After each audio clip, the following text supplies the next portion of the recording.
룻기 4장 13절에서 22절까지의 말씀, 제가 가지고 있는 구약성경 407면에 기록되어져 있습니다. 구약성경 407면에 기록되어져 있는 룻기 4장 13절에서 22절까지의 말씀입니다. 룻기 4장 13절에서 22절까지의 말씀, 제가 가지고 있는 구약성경 407면에 기록되어져 있습니다. 우리 다 찾으신 줄 믿고 제가 먼저 한 절, 여러분이 한 절 이렇게 교독하며 읽도록 하겠습니다. 제가 먼저 읽겠습니다. 이에 보아스가 룻을 맞이하여 아내로 삼고 그에게 들어갔더니 여호와께서 그에게 임신하게 하심으로 그가 아들을 낳은지라. 여인들이 나오미에게 이르되 찬송할지로다. 여호와께서 오늘 내게 기업 물을 자를 없게 하지 아니하셨도다. 이 아이를 이름이 이스라엘 중에 유명하게 되기를 원하노라. 이는 내 생명의 회복자이며 내 노년의 복량자라. 곧 너를 사랑하며 7 아들보다 귀한 내 며느리가 낳은 자로다 하니라. 나오미가 아이를 받아 품에 품고 그를 양육자가 되어 그의 이웃 여인들이 그에게 이름을 지어주되 나오미에게서 아들이 태어났다 하여 그의 이름을 오벳이라 하였는데 그는 다윗의 아버지인 이새의 아버지였더라. 베레스의 계보는 이러하니라. 베레소는 헤스론을 낳고 헤스론은 람을 낳고 람은 아미나답을 낳고 아미나답은 나손을 낳았고 나손은 살못을 낳았고 살몬은 보아스를 낳았고 보아스는 오벳을 낳았고 오벳은 이새를 낳고 이새는 다윗을 낳았더라. 아멘. 아멘. 오늘의 말씀의 제목은 예측 가능한 삶이라는 제목으로 말씀의 은혜를 같이 나누도록 하겠습니다. 대부분의 경우에 결혼을 하게 되면 연애의 과정을 통하고 그리고 과정 중에 상대방과 평생을 같이 하고 싶다, 계속 같이 있고 싶다라는 마음이 들면 우리는 결혼을 하게 됩니다. 그런데 이 결혼이라는 것이 참 신기합니다. 연애를 하던 사람과 결혼을 하게 되는데 일단 결혼을 하게 되면 상대를 바라보는 관점이 결혼 전과 후가 완전히 달라지게 됩니다. 연애를 시작할 때는 매력이 있는 사람에게 끌려서 연애를 시작하게 됩니다. 대부분 나와 다른 사람, 뭔가 다른 성향을 가진 사람에게 끌리게 됩니다. 그러니까 연애를 할 때는 일상의 지루함이 없습니다. 그 지루함에서 벗어나는 그런 시간들입니다. 혼자 있으면 하지도 않을 일을 연애를 하면서 많이 하게 되는 것을 경험하게 됩니다. 그렇게 나를 놀라게 해주고 예상치 못한 일을 해줄 때 기쁘고 행복함을 느끼게 됩니다. 그런데 이 결혼이라는 선을 넘어서게 되면, 결혼을 하게 되면 그때부터 새로운 관계로 들어가게 됩니다. 연애를 할 때에는 중요한 것이 매력이었지만 결혼을 하게 되면 그때부터 매력보다는 신뢰라는 것이 중요하게 됩니다. 결혼을 하게 되면 신뢰할 수 있는 관계로 들어가야 한다라고 생각을 하게 됩니다. 신뢰할 수 있는 관계는 약속을 잘 지키고 이행을 하는 것입니다. 말한 것을 지키는 것입니다. 한두 번만 그렇게 하는 것이 아니라 오랜 시간 그 관계를 쌓아가는 것, 그렇게 관계를 쌓아가면 신뢰할 수 있는 관계가 되는 것입니다. 이렇게 오랜 시간 신뢰를 쌓아가면 그 사람은 예측이 가능한 사람이 되는 것입니다. 왜냐하면 그 사람이 그렇게 하겠다고 말하면 그렇게 할 것이기 때문입니다. 그러니까 결혼은 서로에게 예측이 가능한 사람이 되어주는 것, 되어가는 것, 이것을 우리는 결혼이다라고 말할 수 있습니다. 이것은 꼭 결혼뿐만이 아닙니다. 세상을 살아가는, 그 세상을 살아가면서 인간관계를 겪으면서 이것들은 계속 필요하게 되는 것입니다. 어떤 사람이 그것을 그렇게 하겠다라고 말하면 그렇게 하는 사람, 그렇게 예측이 가능한 사람, 그런 사람이 주변에 있으면 정말 행복하고 좋은 관계가 유지가 됩니다. 무엇을 하겠다고 하면 하는 사람, 그러면 그 사람에게 그 일을 맡기게 되는 것입니다. 성경의 말씀은 예수님과 우리의 관계가 혼인 관계로 이어져 있다, 혼인의 관계이다 라고 여러 번 말씀을 하고 계십니다. 마태복음 25장에 보면 예수님이 신랑이고 신랑을 맞이하러 간 열처녀의 비유를 말씀하고 있습니다. 그 열처녀의 비유는 바로 신랑이신 예수님을 맞이하는 우리의 성도의 태도가 어떠해야 하는지를 말하고 있는 본문입니다. 에베소에서도 남편이 아내를 사랑하고 자신을 내어주는 것 같이 예수님께서 교회를 사랑하시고 자신을 십자가에 내어주셨다라고 그렇게 말씀을 합니다. 그리고 고린도후서, 호세아, 요한계시록 말할 수 없이 많은 곳에서 예수님과 우리의 관계를 남편과 아내의 관계, 그 부부의 관계로 이야기를 하고 있습니다. 예수님께서는 완전한 신랑이 되어 주십니다. 예수님께서는 신실하십니다. 예수님께서는 말씀하시는 바를 지키시지 않으신 것이 없습니다. 예수님은 온전하십니다. 민수기 23장 19절 말씀입니다. 같이 한번 읽겠습니다. 하나님은 사람이 아니시니 거짓말을 하지 않으시고 인생이 아니시니 후회가 없으시도다. 어찌 그 말씀하신 바를 행하지 않으시며 하신 말씀을 실행하지 않으시랴. 말씀하신 바를 반드시 지키시고 그 말씀하신 바를 반드시 이루어 가시는 분이 하나님 예수님이라고 말씀하고 있습니다. 그래서 우리는 예수님을 신뢰할 수 있습니다. 우리의 신랑 되시는 그 예수님을 믿을 수가 있는 것입니다. 예수님은 예측이 가능합니다. 어떻게 행하실지, 뭐라고 말씀하실지 예측이 가능합니다. 예수님은 온전히 그렇게 행하시고 그렇게 행하셨던 분이시기 때문입니다. 예수님께서 공생의 기간 동안 한 번도 말씀에서 벗어나신 적이 없습니다. 사마리아의 수가성 우물가를 지나실 때 수가성 여인을 만나게 되었습니다. 그때 제자들은 먹을 것을 구하러 마을로 내려갔습니다. 제자들이 먹을 것을 구해와서 예수님께 드렸습니다. 그때 예수님은 이렇게 말씀을 하셨습니다. 요한복음 4장 34절 말씀입니다. 같이 읽겠습니다. 예수께서 이르시되 나의 양식은 나를 보내신 이의 뜻을 행하며 그의 일을 온전히 이루는 이것이니라. 우리의 신랑 되시는 예수님은 한 번도 하나님의 뜻에서 벗어나신 적이 없습니다. 십자가만을 향해서 온전히 걸어가셨습니다. 그리고 그 십자가의 뜻을 이루시고 그 십자가에서 다 이루었다라고 그렇게 말씀하신 분이 우리의 신랑 되시는 예수님입니다. 그렇게 우리는 예수님을 신뢰할 수 있습니다. 예수님은 언제나 예측이 가능하십니다. 그 예수님이 다시 오시겠다라고 말씀하셨습니다. 그러면 우리는 예측할 수 있습니다. 예수님은 다시 오실 것입니다. 예수님께서 기도하고 구한 것은 받은 줄로 믿으라라고 그렇게 말씀을 하셨습니다. 그러면 우리는 예측할 수 있습니다. 우리가 기도했다면 받은 줄로 믿을 수가 있는 것입니다. 예수님의 말씀은 예측이 가능합니다. 한 번도 실수가 없으셨기 때문입니다. 한 번도 말씀하신 대로 시행하지 않으신 적이 없기 때문입니다.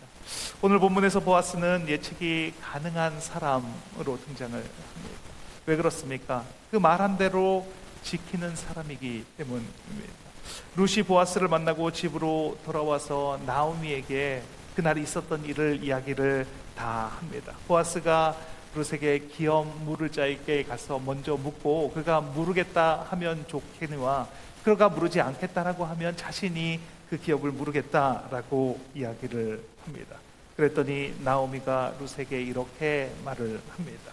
룻기 3장 18절 말씀입니다. 같이 읽겠습니다.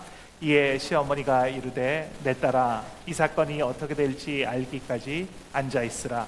그 사람이 오늘 이 일을 성취하기 전에는 쉬지 아니하리라 하니라. 보아스는 예측이 가능한 사람입니다. 함께하지 않고 있어도 그 사람을 따라다니지 않아도 그가 어떻게 행할지를 알 수가 있습니다. 오늘 보아스가 그 일을 다 이루고 말 것이다 라고 예측할 수가 있습니다.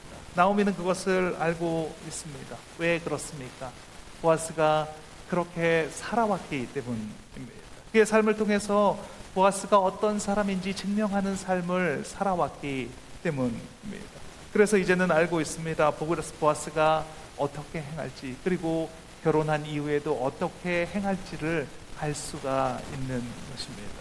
오늘 룻기 마지막 시간입니다. 오늘 우리끼리 마지막 말씀을 살펴보고 있습니다. 오늘 말씀은 예측이 가능하다는 것이 무엇인지에 관해서 같이 말씀을 나누고 싶습니다. 오늘 말씀을 통해서 예측이 가능한 삶을 살아가시는 저와 여러분이 되시기를 바랍니다. 예수님께서 예측이 가능한 삶을 살아가셨던 것처럼 우리도 그 예수님을 쫓아서 예측이 가능한 삶을 살아가시는 저와 여러분이 되시기를 바랍니다. 첫째, 끝이 명확하면 예측할 수 있습니다. 같이 한번 읽겠습니다. 끝이 명확하면 예측할 수 있습니다. 예측이 가능한 사람은 뭔가 명확한 사람, 무엇을 할 때 애매모호하게 이야기하지 않습니다. 애매모호하게 이야기하고 행동하는 사람은 명확한 사람이 아닙니다. 아직 뭐가 맞는지 아직 확신을 가지고 있지 못하기 때문에 애매모호하게 말하고 행동을 합니다. 요한복음에 보면 니고데모가 밤중에 예수님을 찾아옵니다. 바리새인이고 유대인의 지도자인데 그런데 예수님을 밤중에 찾아갔습니다. 그것은 쉬운 일이 아닙니다. 그런데 니고데모는 예수님을 찾아갔습니다. 왜 그렇습니까? 너무나 궁금한 것이 있어서 찾아갔습니다. 예수님이 하늘로부터 내려온 분이신지, 예수님이 정말 하나님의 아들이신지 그것이 너무나 궁금합니다. 그래서 니고데모는 확인하고 싶었습니다. 그래서 니고데모는 예수님을 만나자마자 그렇게 꾹꾹 눌러두었던 그 질문을 마구 쏟아냅니다. 당신이 하늘로부터 내려온 사람인 줄 알고 있습니다. 그렇지 않으면 이런 기적과 기사를 보여줄 수가 없기 때문입니다. 라고 그렇게 말합니다. 나름대로 연구를 많이 하고 왔습니다. 정말 많은 정보를 수집하고 예수님이 행하신 일들에 대해서 객관적으로 분석도 했습니다. 그리고 나름대로 결론을 내렸는데 이분은 하늘로부터 내려오신 하나님의 아들이 맞다라는 그런 결론을 내렸습니다. 그런데 애매합니다. 행동하고 말하는 것이 애매합니다. 정말 맞는 것인지 아니면 혹시 자기가 잘못 생각하고 있는 것은 아닌지 그렇게 애매모호하게 행동을 합니다. 그래서 아무도 보지 않는 밤중에 예수님을 찾아왔습니다. 니고데모는 바리새인인데 예수님을 찾아갑니다. 그리고 예수님을 찾아가서 하나님의 사람이 맞는지 질문을 합니다. 뭔가 앞뒤가 맞지가 않습니다. 그 상황 자체가 너무나 애매합니다. 그러니까 질문도 애매하고 행동도 애매한 것입니다. 그런데 니고데모가 예수님이 십자가에 죽으셨을 때 한 번 더 등장을 합니다. 니고데모가 몰약과 침량을 가지고 예수님이 시신이 있는 곳으로 갔다라고 말씀합니다. 요한복음 19장 39절 말씀입니다. 같이 한번 읽겠습니다. 일찍이 예수께 밤에 찾아왔던 니고데모도 몰약과 침량 섞인 것을 100리터쯤 가지고 온지라. 니고데모가 예수님을 찾아왔는데 이제는 사람들이 다 알게끔 찾아갑니다. 그리고 예수님의 장례에 참여를 합니다. 니고데모의 입장이 좀 더 명확하게 된 것을 우리는 볼 수가 있습니다. 이제는 다른 사람들이 보든 안 보든 신경을 쓰지 않습니다. 그것에 상관을 하지 않습니다. 니고데모는 자신의 신념대로 행동을 합니다. 그 행동이 명확해졌습니다. 그러니까 예측을 할 수가 있습니다. 그 다음부터 니고데모는 성경에 등장하지 않습니다. 그러나 우리는 예측할 수 있습니다. 니고데모가 그 다음에 어떤 삶을 살아갈 것인지, 어떻게 예수님을 따르는 삶을 살아갈 것인지 우리는 예측할 수가 있습니다. 누구든지 입장이 명확한 사람을 만나면 우리는 예측을 할 수가 있습니다. 하나님의 은혜로 저희 교회에 방문하시는 분들이 종종 있습니다. 그러면 제가 그분들과 식사를 같이 하게 되는 경우가 있습니다. 식사를 할 때 보면 그분들이 다음 주에 우리에게 오실지 안 오실지 알 수 있습니다. 예측이 가능합니다. 어떤 분은 정말로 명확하게 말씀하시는 분이 계십니다. 어떤 삶을 살았는지, 그리고 어떻게 예수님을 만났고 어떻게 신앙생활을 하며 살았는지, 그리고 우리 교회는 어떻게 찾아오게 되었는지 명확하게 말씀하시면 이분은 다음 주에 우리 교회에 오시겠구나 라고 알 수 있게 됩니다. 예측할 수 있습니다. 보아스의 입장도 명확합니다. 뭔가 망설이거나 주저함이 없습니다. 보아스가 바로 기업 물을 자를 찾아갑니다. 그리고 먼저 엘리멜렉의 기업 물을 친척을 찾아갑니다. 그리고 정확하게 물어봅니다. 당신이 엘리멜렉의 기업을 물을 것인지 아닌지 그것을 나에게 말하라 라고 그렇게 묻습니다. 그 친척은 기업을 물으겠다라고 처음엔 그렇게 대답을 합니다. 룻기 4장 4절 말씀입니다. 같이 한번 읽겠습니다. 그가 이르되 내가 물으리라 하는지라. 처음엔 기업을 물으겠다라고 말합니다. 그런데 잠시 후에 기업을 물으지 못하겠다라고 그렇게 번복해서 말을 합니다. 룻기 4장 6절 말씀입니다. 같이 한번 읽겠습니다. 그 기업 물을 자가 이르되 나는 내 기업에 손해가 있을까 하여 나를 위하여 물으지 못하노니 내가 물을 것을 내가 물으라. 나는 물으지 못하겠노라 하는지라. 방금 전까지 기업을 물으겠다라고 그렇게 말했는데 생각해 보니까 손해가 날 것 같습니다. 그래서 곧바로 기업을 물으지 못하겠다 이렇게 대답을 합니다. 왜 이렇게 확신이 없는 것일까요? 왜 명확하게 대답하지 못하고 이렇게 갈팡질팡하고 있는 것입니까? 그것은 끝을 바라보지 않고 앞에 있는 이익을 바라보기 때문입니다. 보아스가 바라본 것은 앞에 있는 유익을 바라본 것이 아닙니다. 그 끝을 바라보았습니다. 하나님을 경외하는 사람에게 하나님께서 베푸시는 그 축복을 바라보았습니다. 그 자손에게 은혜를 베풀어 주시는 그 하나님을 바라보았습니다. 보아스가 바라본 것은 그 끝에서 역사하시고 계시는 그 하나님을 바라보았습니다. 끝은 이미 정해져 있습니다. 만약 보아스가 룻과 결혼하지 않았다면, 그렇다면 다윗은 이 땅 가운데 태어나지 못했겠습니까? 아닙니다. 만약 보아스가 룻과 결혼하지 않았다면 다른 아무개를 통해서 하나님은 다윗이 이 땅 가운데 올 수 있도록 인도하여 주셨을 것입니다. 하나님은 순종하는 자들을 통해서 그 일을 이루어 가십니다. 그런데 우리가 착각하는 것은 내가 하지 않으면 아무 일도 일어나지 않는다. 내가 하지 않으면 다른 사람도 할 수 없다라고 생각을 합니다. 내가 없으면 교회가 안 돌아갑니까? 내가 없으면 선교가 안 됩니까? 내가 없으면 전도 축제를 할 수가 없습니까? 그렇지 않습니다. 하나님은 어떤 방법과 상황을 통해서라도 그 일을 이루어 가십니다. 문제는 내가 그 일에 확신을 가지고 동참을 하느냐, 그렇지 않느냐의 차이가 있을 뿐입니다. 보아스는 확신이 있습니다. 하나님을 경외하는 사람에게 베풀어 주신 하나님의 은혜에 대한 확신이 있습니다. 하나님의 말씀에 순종하는 사람에게 주시는 그 축복에 관한 확신이 있습니다. 룻기 3장 10절 말씀입니다. 같이 한번 읽겠습니다. 그가 이르되 내 딸아 여호와께서 내게 복 주시기를 원하노라. 내가 가난하건 부하건 젊은 자를 따르지 아니하였으니 내가 베푼 인애가 처음보다 나중이 더하도다. 룻이 처음에 베푼 인애는 시어머니 나오미를 따라간 것을 말하는 것입니다. 그리고 나중에 인애는 자신을 선택한 그런 것을 말하는 것입니다. 보아스는 예측할 수 있었습니다. 인애를 베푸는 사람에게 하나님께서 베풀어 주신 은혜가 있다는 것을, 그것이 하나님이 그 사람들에게 주시는 인애라는 것을 예측할 수 있습니다.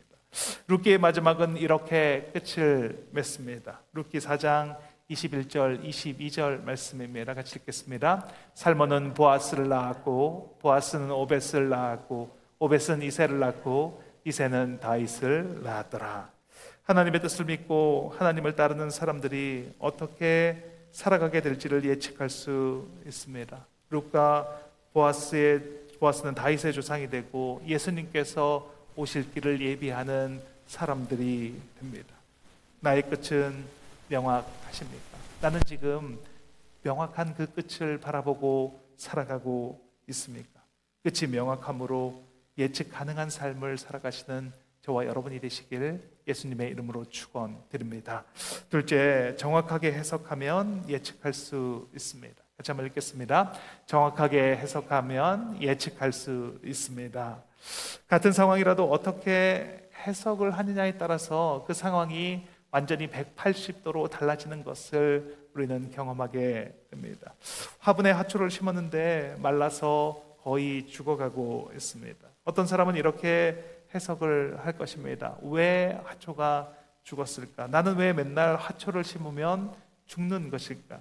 난 화초를 키우지 못하는 게 화초만 키우지 못하는 게 아니라 개도 못 키우고 물고기도 내가 키우면 맨날 죽잖아. 왜 맨날 나는 이럴까? 이렇게 해석하는 사람이 있는가 하면 화초가 진짜 죽었는지 뿌리를 보지 않았으니 알 수 없다. 내가 물을 잘 주고 지금부터라도 잘 가꾸면 살아날 수 있을 거야. 내가 지난번에 나무가 죽어가는 것도 살렸잖아. 그리고 금붕어가 죽어갈 때도 내가 살린 경험이 있잖아. 이렇게 해석하는 사람이 있을 것입니다.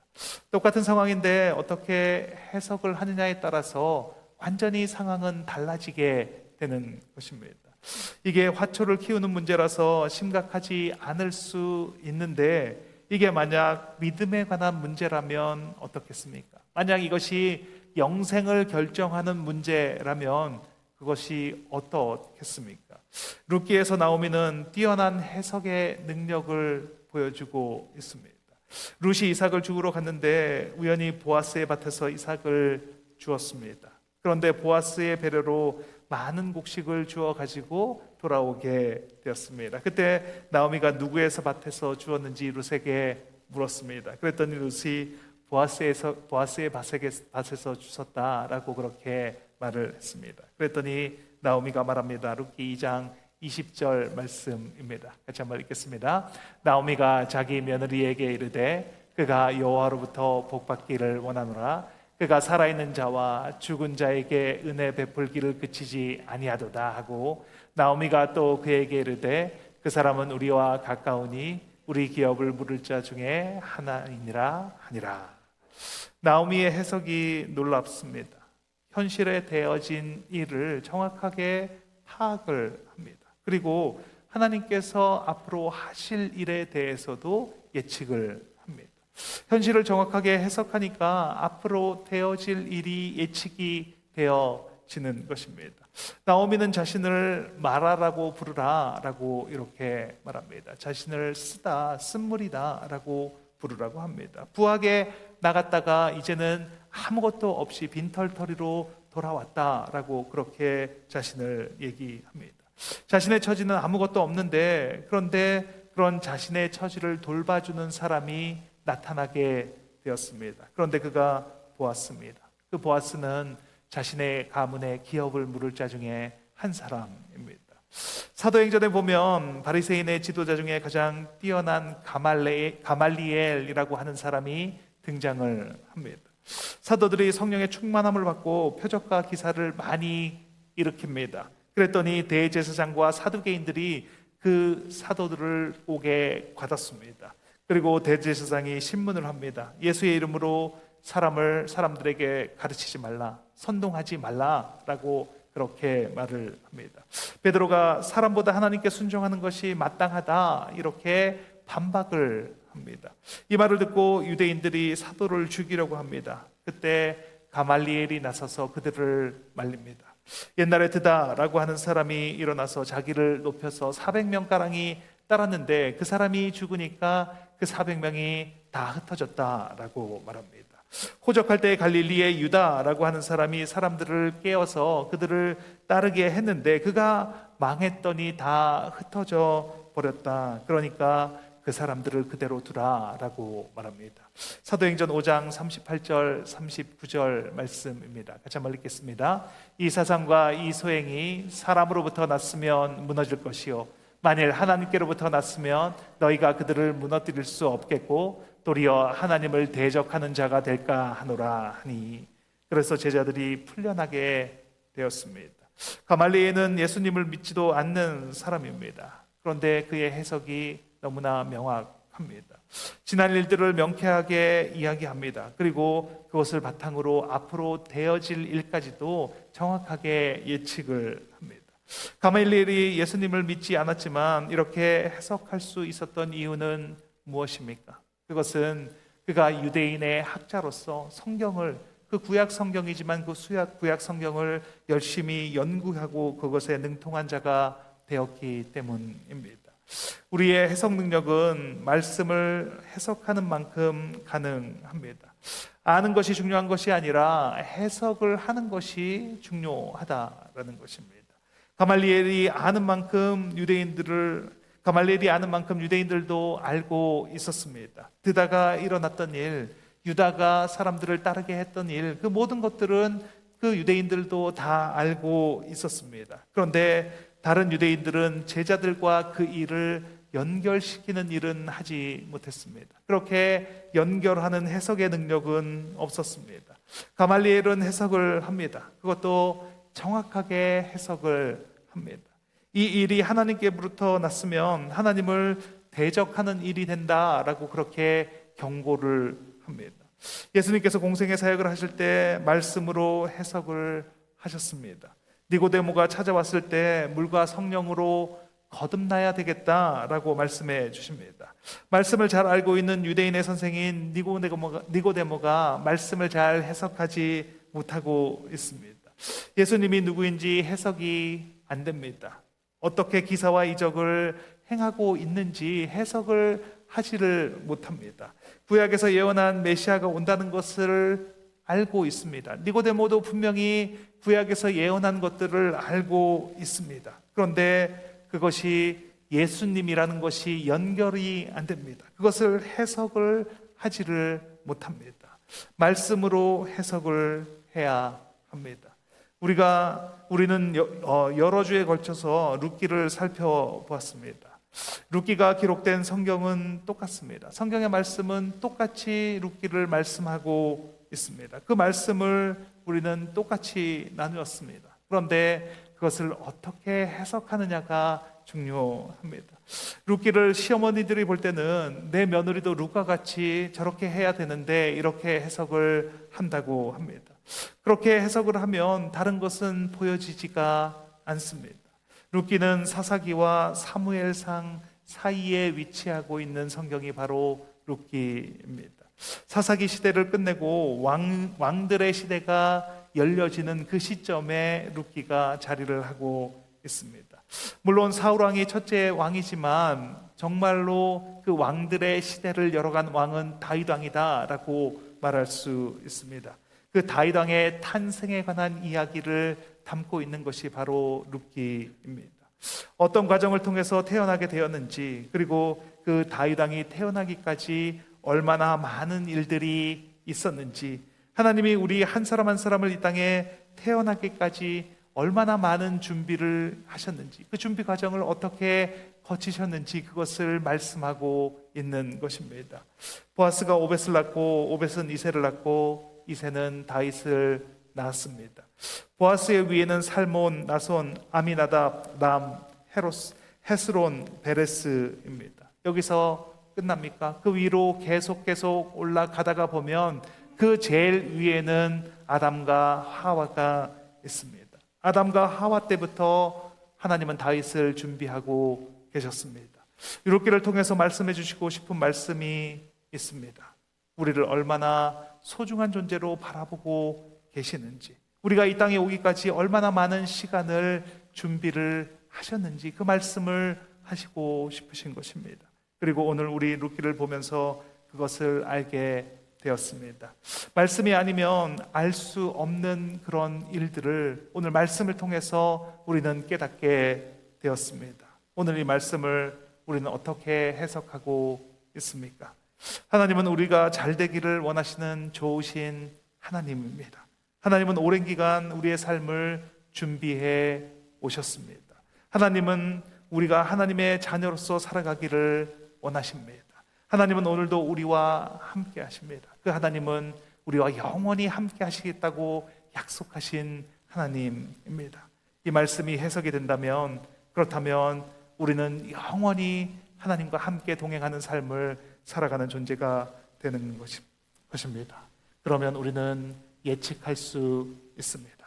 내가 룻과 같은 삶을 살아가는 자가 되겠구나. 내가 보아스 같은 자가 되겠구나. 내가 다윗과 같은 삶을 살아가는 사람이구나. 우리 모두 정확한 해석을 통해 예측 가능한 삶을 살아가시는 저와 여러분이 되시길 예수님의 이름으로 축원드립니다. 같이 기도하는 시간을 갖겠습니다.